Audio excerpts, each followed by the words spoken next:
ಪ್ರಿಯರೇ, ದೇವರು ಒಳ್ಳೆಯವರು, ಒಳ್ಳೆಯದನ್ನೇ ಮಾಡುವವರಾಗಿದ್ದಾರೆ. ನಾವು ನಿರಂತರವಾದಂಥ ಜಯದ ಜೀವಿತದಲ್ಲಿ ನಡೆಯಬೇಕಾಗಿದೆ. ಸತತವಾದ ಜಯ ನಮ್ಮ ಜೀವಿತಕ್ಕೆ ಬೇಕು ಅನ್ನುವಂಥದ್ದು ದೇವರ ಚಿತ್ತವಾಗಿದೆ.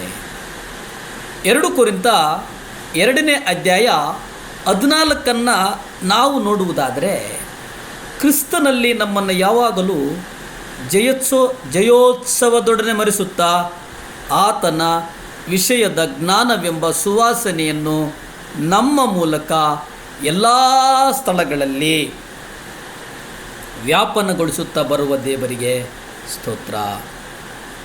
ಪ್ರಿಯರೇ, ಅಂದರೆ ಕ್ರಿಸ್ತನ ಅನ್ಯೋನ್ಯತೆಯಲ್ಲಿ ನಮ್ಮನ್ನು ಯಾವಾಗಲೂ ನಾವು ಜಯದ ಕಡೆ, ಜಯದ ಹಾದಿಯ ಕಡೆ ನಾವು ನಡೆಯಬೇಕಾಗಿದೆ.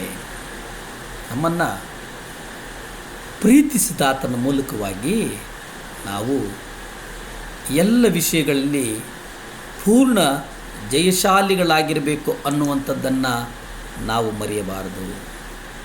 ರೋಮಪತ್ರಿಕೆ 8ನೇ ಅಧ್ಯಾಯ 37 ನಾವು ನೋಡುವುದಾದರೆ, ಅಲ್ಲಿ ಹೌದು, ನಮ್ಮನ್ನು ಪ್ರೀತಿಸಿದ ಆತನ ಮೂಲಕವಾಗಿ ನಾವು ಈ ಎಲ್ಲವುಗಳಲ್ಲಿ ಜಯಶಾಲಿಗಳಿಗಿಂತಲೂ ಹೆಚ್ಚಿನವರಾಗಿದ್ದೇವೆ.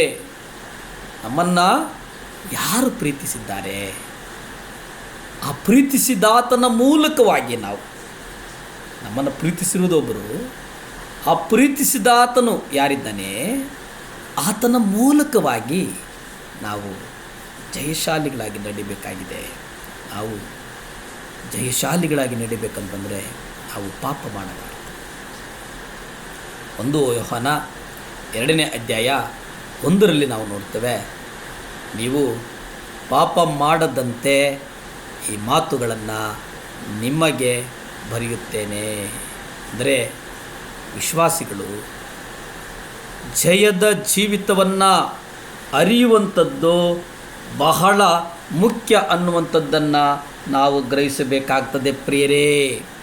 ಯಾಕೆಂದರೆ ಜಯ ಅನ್ನುವಂಥದ್ದು ಸ್ವಂತ ಬುದ್ಧಿಯಿಂದನೋ ಅಥವಾ ನಾವು ಆಯ್ಕೆ ಮಾಡಿಕೊಳ್ಳುವಂಥದ್ದಲ್ಲ. ಬದಲಿಗೆ ಕರ್ತನಾದಂಥ ಯೆಹೋವನು ನಮಗೆ ಜಯವನ್ನು ಕೊಡುವವನಾಗಿದ್ದಾನೆ. ಜಯ.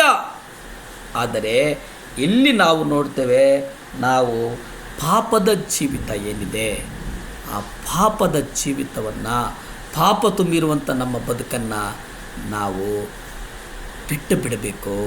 ಅಂದರೆ ಅಪನಂಬಿಕೆಗಳ ನಡುವೆ, ಅವಿಶ್ವಾಸದ ನಡುವೆ, ಸ್ವಬುದ್ಧಿಯ ನಡುವೆ ನಾವು ನಮ್ಮ ಆಲೋಚನೆಗಳನ್ನು ಕರ್ತನಾದಂಥ ಯೆಹೋವನ ಮೇಲೆ ಇಡಬೇಕು ಅನ್ನುವಂಥದ್ದು ಇದರ ತಾತ್ಪರ್ಯ ಆಗಿದೆ.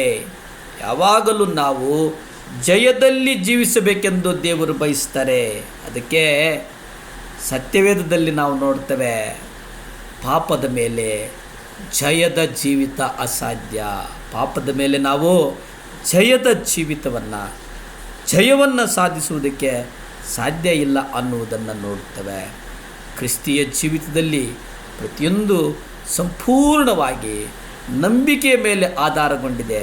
ದೇವರು ಕೊಟ್ಟಂಥ ತನ್ನ ವಾಕ್ಯದ ಮೂಲಕ ಬರುವ ಪ್ರಕಟಣೆಗಳ ಮೇಲೆ ನಂಬಿಕೆಯ ಅಸ್ಥಿವಾರಗಳನ್ನು ಹಾಕಿಕೊಂಡು ನಡೆಯುತ್ತಿದ್ದೇವೆ. ನಾವು ನಮ್ಮ ಜೀವಿತದಲ್ಲಿ ಪಾಪದಿಂದ ಅನೇಕ ವರ್ಷಗಳು ಸೋತು ಹೋಗಿ ಜೀವಿಸ್ತಾ ಇದ್ದರೆ ನಮಗೆ ನಿಶ್ಚಯವಾಗಿ ದೇವರು ಜಯವನ್ನು ಕೊಡುವವರಾಗಿದ್ದಾರೆ, ಜಯದ ಜೀವಿತವನ್ನು ಕೊಡುವವರಾಗಿದ್ದಾರೆ.